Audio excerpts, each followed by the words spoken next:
안녕하세요. 안녕하세요. 네, 이용민 건축가님을 모시고 이번에 미드나잇 아키텍처가 준비한 주제는 뉴욕의 건축입니다. 건축가님, 저랑 같은 뉴욕에서 공부했는데 학교 이름은 프렛이죠? 네, 프렛입니다. 예. 뭐 프렛, 저도 사실 브루클린에서 작지만 아기자기한 캠퍼스에서 공부를 했는데요. 사실 맨하튼에 가면 정말 멋있는 건물들이 굉장히 많잖아요. 저희 둘 다 뉴욕에서 공부는 했지만 건축가님은 특히 뉴욕에 관련된 책도 쓰시고 해서 뉴욕을 조금 더 공부해 보도록 하는 시간을 갖도록 해보겠습니다. 그 전에 뉴욕 하면 브런치 생각나는데요. 뭐 모든 유럽이나 어떻게 보면 서양인들이 가장 좋아하는 브런치. 작가님은 어떤 브런치를 제일 좋아하셨나요? 저는 팬케이크 좋아했습니다. 저도입니다. 사실 팬케이크, 저희 아이들도 팬케이크 좋아해서 주말에 아침마다 팬케이크를 가끔 거주는데요. 이 팬케이크가 사실 간단하게 먹을 수 있는 것 같으면서도 조금은 어려워서 한번 이번 시간에 팬케이크를 한번 제가 도전해 보도록 하겠습니다. 저희 와이프가 좀 많이 알려줬는데 한번 알려준 대로 간단하게 팬케이크를 만드는 법을 한번 보여드리도록 하겠습니다. 그럼 한번 팬케이크 한번 만들어 볼까요? 네, 좋습니다. 네, 감사합니다.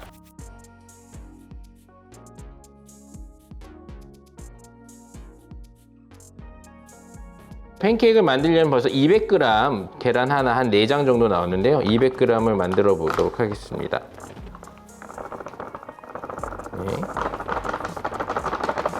네, 거의 200g에 육박하는데요. 한 이 정도 200g 정도 넣는 게 맞고요. 그 다음에 이제 계란 1개를 한번 넣도록 하겠습니다. 계란 1개. 100이고요.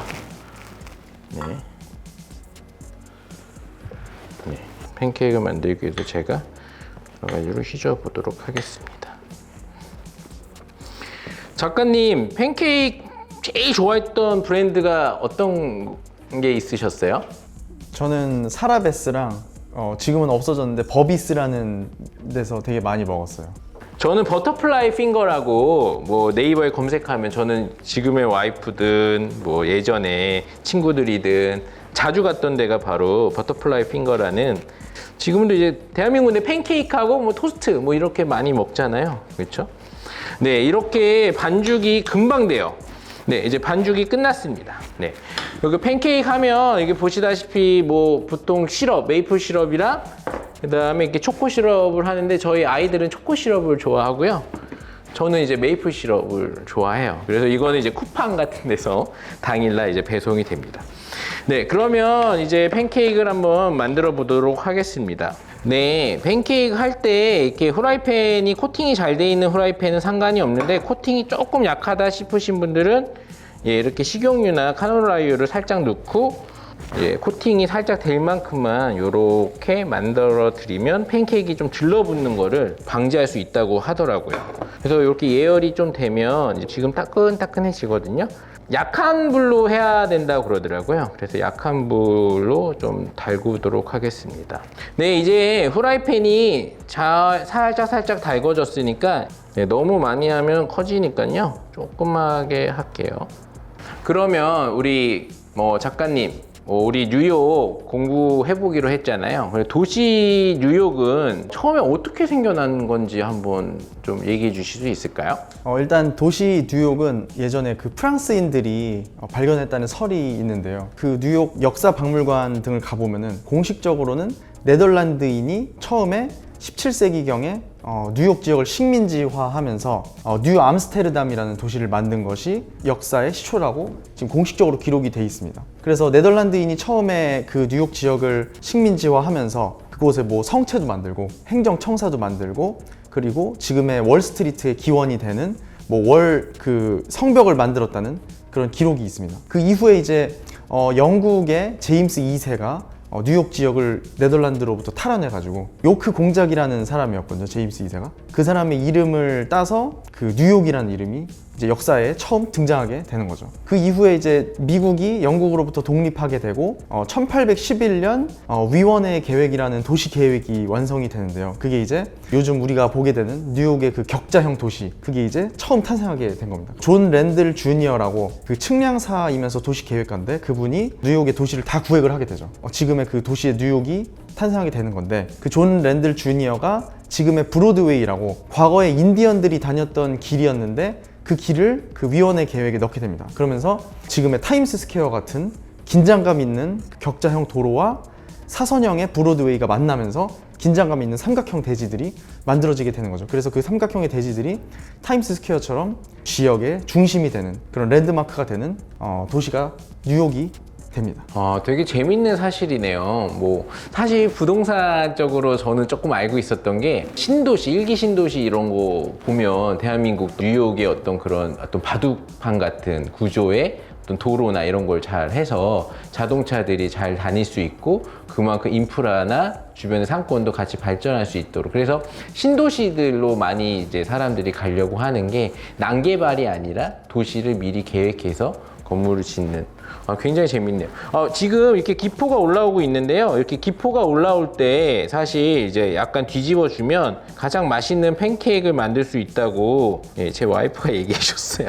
이렇게 해서 기포가 이렇게 올라오면 살짝 뒤집으면 되는데 좀 얘기하다가 또 조금 또 태워 먹었네요. 네, 팬케이크는 일단은 잠깐 정지해 놓고 질문을 조금 더 심도 있게 나눠보도록 하겠습니다. 뉴욕 그러면 저도 이제 사실 막 이렇게 전망대, 뭐 엠파이어 스테이트 빌딩 막 올라가려고 그러고 시애틀에 잠 못 이루는 밤에 보면 이제 주인공들이 뉴욕의 가장 높은 엠파이어 스테이트 빌딩에서 만나는 뭐 그런 장면이 있어서, 보통 하면 I love 뉴욕 이러면 우리가 생각하는 고층 빌딩에서 이렇게 막 로고나 하트 모양이 볼록볼록 나오는 거 생각하는데, 사실 초고층 건물 지금 대한민국에서도 사실은 뭐 롯데타워만큼 뭐 어떤 걸 지으려고 하는, 뉴욕 하면 초고층 건물이 굉장히 많잖아요. 그 뉴욕의 초고층 건물 대결도 있었다는데 그 내용 좀 알려주시면 감사하겠습니다. 뉴욕이 초고층 건물에 거의 뭐 시초나 원조격으로 알려져 있고 뭐 빌딩 숲도 굉장히 많이 조성이 돼 있잖아요. 근데 이제 1920년대쯤으로 한번 돌아가 보면은 그 당시에 이제 그 제1차 세계대전이 끝난 이후에 미국이 승전국 지위를 얻으면서 버블 경제가 되는 상황이거든요. 1920년대 후반이 되면서 그 버블 경제가 무너지고 세계 대공황이 터집니다. 근데 이제 세계 대공황이 또 하나의 기회가 됐던 게, 물론 뭐 그 당시 경제가 뭐 폭락해서 그 주가도 떨어졌지만 그 당시에 초고층 건물의 그 뼈대가 됐던 그 철골이 굉장히 값이 싼 가격에 판매가 되는, 그러니까 가치가 폭락하게 되는 거죠. 그리고 또 하나가 노동자분들의 인건비가 같이 폭락하게 됩니다. 그러면서 이제 그 상황에서 우리가 잘 아는 엠파이어 스테이트 빌딩이나 크라이슬러 빌딩이 지어지게 되는데요. 그 크라이슬러 빌딩과 엠파이어 스테이트 빌딩 이전에 40월 스트리트라는 빌딩이 먼저 이제 280m 정도의 높이로 지어지게 됩니다. 건축물을 지었던 건축가가 크레이그 세버런스라는 건축가인데, 이 세버런스 건축가의 또 친구가 윌리엄 바넬런이라는 건축가가 있습니다. 그 건축가가 40월 스트리트 건물 1년 후에 크라이슬러 빌딩을 완성하게 되는 거죠. 이제 크라이슬러 빌딩 같은 경우는 역사상 최초로 300m를 넘어선 빌딩이 되는 거고, 그리고 그 빌딩 이후에 또 1년도 안 된 시점에 엠파이어 스테이트 빌딩이 443m로 크라이슬러 빌딩보다 약 100m 이상 높은 높이로 세계 최고층의 건물 지위를 획득하게 되는 거죠. 되게 재밌는 게 이 세 개의 건축물 모두 아르데코 건축 양식으로 완성이 됐거든요. 이 아르데코라는 게 이제 아르누보라는 단어를 많이 들어보셨을 텐데, 아르누보 같은 경우는 자연 형태의 뭐 곡선형이라든지 그런 형태에서 모티브를 따온 예술을 말하는 거고, 아르데코는 아르누보랑 약간 좀 정반대로 직선이라든지 뭐 지그재그 형태, 약간 좀 실용적이고 단순한 그런 형태로 된 게 그 아르데코인데, 엠파이어 스테이트 빌딩이나 뭐 크라이슬러 빌딩 등이 아르데코 건축의 뭐 대표작이라고 할 수 있죠.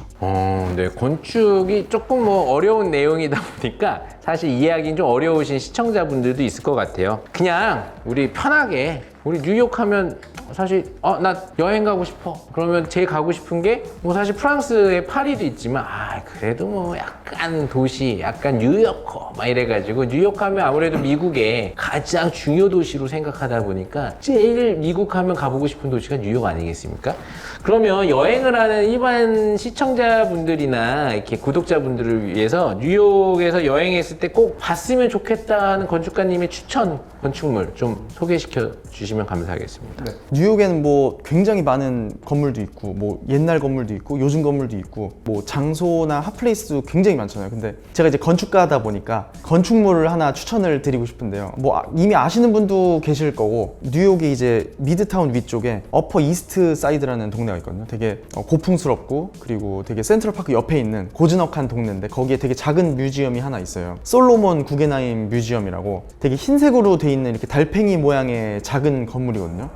근데 그 건물을 1959년도에 프랭크 로이드 라이트라는 건축가가 완성을 하게 됩니다. 근데 이 공간이 되게 독특한 게 뮤지엄 하면 일반적으로 벽에 그림이라든지 그런 게 걸려서 이렇게 사람들이 보잖아요. 뮤지엄은 바닥이 기울어져 있어요. 빙글빙글 돌아서 내려오면서 사람들이 기울어져 있는 경사로를 따라서 작품을 이렇게 보게 되는 거거든요. 천창이 또 뚫려 있습니다. 그래서 굉장히 뮤지엄으로서는 사실 태양광을 받으면은 작품이 소실될 수가 있잖아요. 근데도 이 프랭크 로이드 라이트 같은 경우는 굉장히 파격적인 공간과 그리고 공간적인 효과를 통해서 이 뮤지엄 공간을 특화를 시킨 거죠. 그래서 이게 자동차가 오르내리는 경사로처럼 구성되어 있는 그 뮤지엄의 공간이 후대 건축가들한테도 굉장히 많이 영감을 불러일으키는데, 과천내 국립현대미술관 같은 경우도 그렇게 돼 있고, 그 리움미술관 1번 그 마리오 보타 건축가가 디자인한 거죠. 그것도 굉장히 구겐하임 뮤지엄의 공간과 굉장히 유사한 점이 많습니다. 뉴욕에 제가 방문하시는 분들한테는 꼭, 굉장히 작은 건축이지만 공간적으로 굉장히 경험적으로 재밌는 이 솔로몬 구겐하임 뮤지엄을 꼭 추천을 드리고 있습니다. 구겐하임 뮤지엄 저도 가봤는데 이렇게 빙글빙글 걸어 올라가는 곳들이 이제 달팽이 광 같고, 저는 그렇게 느꼈었는데, 사실 뭐 저도 미술 전공자로서 대한민국의 이우환, 이런 유명한 이제 화백이라고 하죠. 옥션이나 이런 데서 제일 비싸게 거래되는 이우환 화백 같은 경우도 구겐하임 미술관에서 초대받아서 뉴욕에서 어마어마하게, 미술 작품도 이제 어떤 건축 조형의 어떤 미적인 아름다움이 있는 건물 안에서 전시를 하냐에 따라서 아티스트 자체도 굉장히 유명해질 수 있는 기회를 잡는, 상호적으로 굉장히 중요한 부분이 있는 것 같아요. 뭐 뉴욕을 걸어다니다 보면 이제 사실 대한민국도 이제 용산에 이제 공원을 만든다 막 이러는 게, 이제 인구는 조금씩 줄기도 하지만 기본적으로 이제 삶에 여유가 있어야 되는데, 뉴욕 하면 사실 공원 하면 생각나는 게 센트럴파크 아니겠습니까? 어떻게 그렇게 옛날에 그걸 생각해서 미래 도시에는 이렇게 큰 공원이 존재하면 당연히 좋을 수 있다라는 생각으로 만들었을 텐데, 뉴욕 가다 보면 사실 공원이 굉장히 많아요. 공원에 대해서 제일 좋아하는 공원이 있다면 어떤 공원이 있는지 소개 한번 부탁드릴게요. 개인적으로 대표님께서 말씀해 주신 대로 저도 센트럴파크도 굉장히 많이 놀러 다녔고, 거기서 뭐 피크닉도 하고 그리고 산책도 하고 굉장히 좋았거든요. 그리고 개인적으로는 또 브라이언트 파크가 되게 도심에 있는 그런 오아시스처럼 이렇게 딱 비워져 있는 잔디밭이 굉장히 저는 인상 깊게 경험적으로 남아 있어요. 근데 이제 건축가다 보니까 독특한 공원 하나를 또 하나 추천드리고 싶은데, 바로 하이라인 파크라는 공원이거든요. 이 공원은 일반적으로 우리가 아는 그런 지상 레벨에 있는 공원이 아니고 한 지상에서 3층 정도 올라가야지 걸어 다닐 수 있는 약간 되게 길게 돼 있는 선형의 공원이거든요. 근데 이 공원이 되게 독특한 게, 원래 과거에 화물 운송을 할 때는 기차로 운송을 했단 말이에요. 근데 화물 운송을 기차로 하다가 1950년대 이후에 자동차로 운송이 바뀌게 되는 거죠. 그러니까 운송의 패러다임이 바뀌게 된 거예요. 그러면서 하이라인 철로가 방치가 되게 됩니다. 부동산 개발업자들이 이 철로를 부수고 새로운 뭐 부동산 그 건물을, 아파트나 뭐 상업시설을 지으려고 했는데, 시민운동이 일어나서 그 시민운동을 주도했던 2명의 일반인들이 있어요. 그래서 이 분들이 하이라인 그 철로의 가치를 알아보고 생태적인 가치를 알아본 거죠. 이거를 보존하기로 시민운동을 하고 미디어 활동도 하고, 그래서 국제 공모전을 개최를 합니다. 건축가 딜러스 코피디오 렌프로 그리고 조경 건축가 제임스 코너 컨소시엄이 당선이 돼가지고 하이라인 파크가 조성이 되는 거죠. 하이라인 파크가 조성되고 나서 굉장히 이제 뉴욕을 3층 높이에서 바라볼 수 있는 그런 공중 공원이 생긴 거예요. 사람들이 이 공원에 올라가서 이렇게 걷다 보면 맨해튼을 파노라마처럼 이렇게 쫙 볼 수 있는 거죠.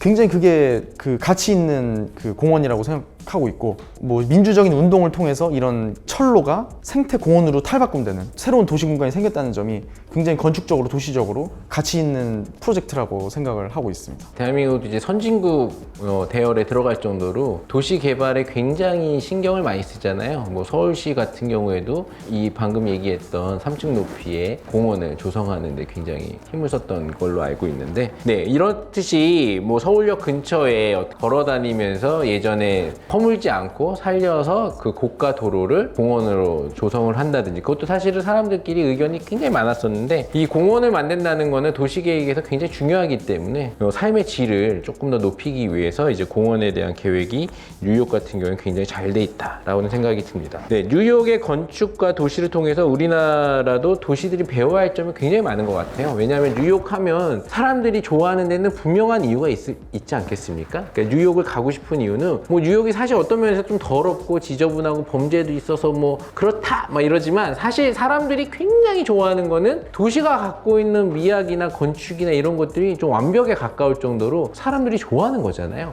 도시를 어떻게 보면 뉴욕에 관련된 책을 쓰신 입장에서 점점 더 성장해 나갈 수밖에 없는 도시 계획을 갖고 있는 나라일 텐데, 어떤 식으로 나가면 좋을까요? 나라마다, 도시마다, 그리고 우리나라 도시도 굉장히 많잖아요. 그래서 도시의 뭐 특징이나 그런 특성들이 달라서 뭐 일반화시키고 뭐 뉴욕이 뭐 세계 최고의 도시라서 그거를 뭐 완전히 모델로 해야 된다, 그런 것보다도 약간 좀 개념적인 부분에서 한번 짚어보고 싶었는데요. 일단 제일 가장 중요한 키워드로는 기억이라는 키워드를 한번 도입하면 어떨까, 그런 생각을 하고 있는데, 관점에서 저도 뉴욕 기억의 도시라는 책을 쓴 거거든요. 그 도시라는 장소는 그 사람들의 과거에서부터 이어져 온 기억들이 하나하나 쌓여있는 그런 복합체라고 저는 생각을 하고 있어요. 그래서 기억이라는 게 물리적으로 보이지는 않지만 그런 기억들이 하나하나 쌓여서 뉴욕과 같은, 뭐 프랑스 파리와 런던 같은 그런 도시가 된다고 저는 생각하고 있는데요. 뉴욕에서 일단 배워야 할 점을 하나 꼽는다면은 저는 월드 트레이드 센터 프로젝트를 한번 조명해보고 싶은데, 월드 트레이드 센터 뭐 다 아시는 거잖아요. 그래서 2001년에 9.11 테러 참사로 인해서 뉴욕과 그리고 미국의 자본주의 상징과도 같았던 그 월드 트레이드 센터 쌍둥이 빌딩이 한순간에 이제 비행기 하이제킹으로 무너진 참사가 발생했는데, 뉴욕이 이 월드 트레이드 센터가 무너진 이후에 재건하는 그 과정과 방법론이 굉장히 인상적이더라고요. 국제 공모전을 통해서 건축가 다니엘 리베스킨트의 마스터 플랜을 기반으로 개발을 했는데, 과거 월드 트레이드 센터 쌍둥이 빌딩이 있었던 그 기초 부분 자리를 완전히 비워버린 거거든요. 그래서 폭포수와 같은 그 인공 폭포를 만들어가지고 희생자들의 마르지 않는, 또 희생자들 유가족들의 마르지 않는 눈물을 형상화한 인공 폭포를 공간적으로, 그리고 사운드까지 도입해가지고 그거를 만든 거거든요. 이 공간에 만약에 뭐 아파트나 초고층 건물을 지었다면 지금과 같은 그런 문화적인 그 임팩트나 새로운 기억들을, 같이 기억들을 공유하고 새로운 미래로 나아가는 그런 뉴욕은 아마 없었을 거라고 저는 생각을 하거든요. 그래서 이런 관점에서 그 1995년도에 삼풍백화점 참사가 있었잖아요, 우리나라에. 그 삼풍백화점 참사 같은 경우는 삼풍백화점이 무너진 이후에 대규모 주상복합 아파트를 세웠거든요. 그래서 삼풍백화점 참사는 뭐 기억할 수 없을 정도로 그 장소에서 그런 상황이 됐는데, 이런 관점에서 뉴욕의 그 월드 트레이드 센터 재건이 뭐 우리나라 도시 개발이라든지 뭐 장소를 이렇게 새롭게 재구성하는데 참고할 만한 그런 프로젝트라고 생각하고 있습니다. 뭐 뉴욕 하면 생각하는 어떤 아름다운 도시, 이것들을 이용민 건축가님께서 굉장히 상세하게 좀 설명을 해주신 것 같아요. 네, 지금 팬케이크 만들어졌는데 보시다시피 제가 봤을 때는 어때요? 뭐 꽤 괜찮게 잘 구워진 것 같으세요. 그래서 뭐 팬케이크를 한번 이렇게 보시면, 네, 이 정도. 그래서 네, 나쁘지 않은 것 같아요. 그래서 팬케이크에 네, 뭐 이렇게 저희가 좋아하는, 지금 보시면 메이플 시럽. 뉴욕 가면 저는 진짜 이렇게 공원이 보이는, 센트럴파크가 보이는 거기서 한 11시 정도에 이런 브런치 한번 먹어보고 싶어요. 어때요, 작가님? 우리 나중에 유명한 유튜버가 돼서 정말 센트럴파크 앞에서 정말 멋있는 브런치를 먹으면서 이 방송을 진행할 수 있는 날이 왔으면 좋겠어요. 여기 보면 이제 그래도 나름대로 오늘은 요리가 잘 된 것 같아요. 그래서 저랑 한 입씩 한번 먹어보도록 하겠습니다. 저희가 다음 편은 사실 바로 진행을 하려고 하는데요. 대학 건축이잖아요. 그래서 대학 건축인데 대학생들도 좋아하는 이 팬케이크 한번 드셔보시죠. 어떠세요? 잘 구워졌나요? 너무 맛있습니다. 진짜 맛있어요. 진짜. 사실 요리 이렇게 하는 이유가 내용이 조금 힘들고 어려우면 이렇게 요리라도 해서 조금 더 분위기를 업하는 게 어떻게 보면 보시는 분들이 즐거울 수도 있고 저희도 조금 더 재밌을 수 있어서 이렇게 한번 맛있게 만들어봤어요. 미드나잇 아키텍처 이번에 뉴욕에 관련돼서 이용민 건축가님이 굉장히 좋은 얘기를 많이 해주셨는데요. 지금 준비하고 있는 대학 건축에 대해서 한번 이제 얘기를 해볼 텐데 오늘 이렇게 시청해주신 구독자분들, 시청받은 분들 정말 감사드립니다. 감사드립니다. 네, 좋아요, 구독 부탁드려요.